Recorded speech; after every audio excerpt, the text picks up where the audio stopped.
nyo, eto kasi yan mga kababayan. Ang mga desisyon sa buhay ay naaayon din sa mga desisyon ninyo. So, ako excited din mga palangga ako. Ako excited kay lahat. At ang mga title natin, title.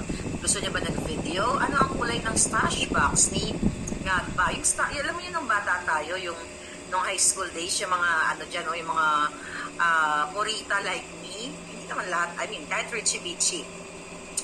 Nung high school tayo, naglalagay tayo ng yung parang lalagyan ng pulbo.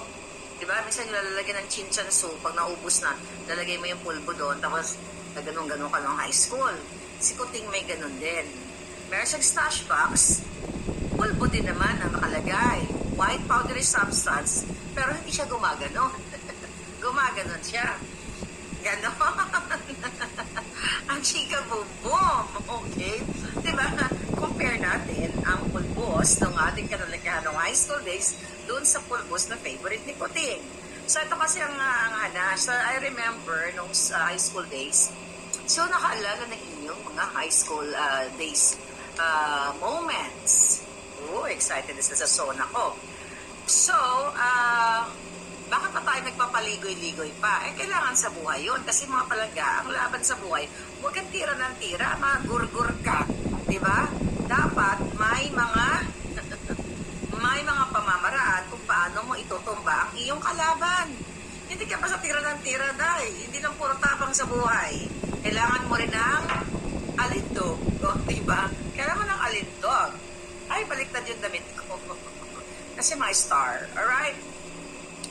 Okay. Ano bang, punta muna tayo sa pangyayari nung, wala kasi ako kagabi, siyempre na-miss yung alindog ko. Ano ba yung misyon ni Harry Roque at ni Glenn Chong dito sa Jamaica? I'll tell you something. Di ba? Hindi naman ito secret. Okay, napaka-busy ng mga yan, yung dalawang yan, ng maisog event na yan. So, napagkasunduan ng mga taga-Jamaica at taga-Vancouver na imbitahin ang dalawang palangga. So, kaya naman iikot sila. So, kagagaling lang nila dito sa California. Kami chika-chika, kape-kape lang talaga. Walang masyadong seryosong usapan. Pero, meron akong ni-reveal sa kanila. At i-reveal ko rin yun sa inyo. Pero hindi nga lang ngayon kung ano yung mga eksena yun. Kasi, yung mga na-reveal natin sa kanila, hindi kailangan dumaan sa, sa transmission. Kailangan personal. Parang alindog ko, dapat personal, personal na makita.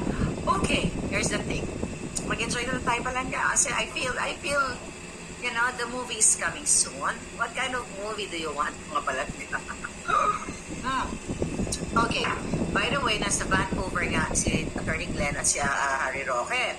Ngayon, for sure, burlog na yung mga yun dahil sobrang warm ang pagtanggap sa kanila ng Vancouver, Canada. Katulad na lamang ni Sandra Gombok na organizer na palangga ko, si Charlene Yabo,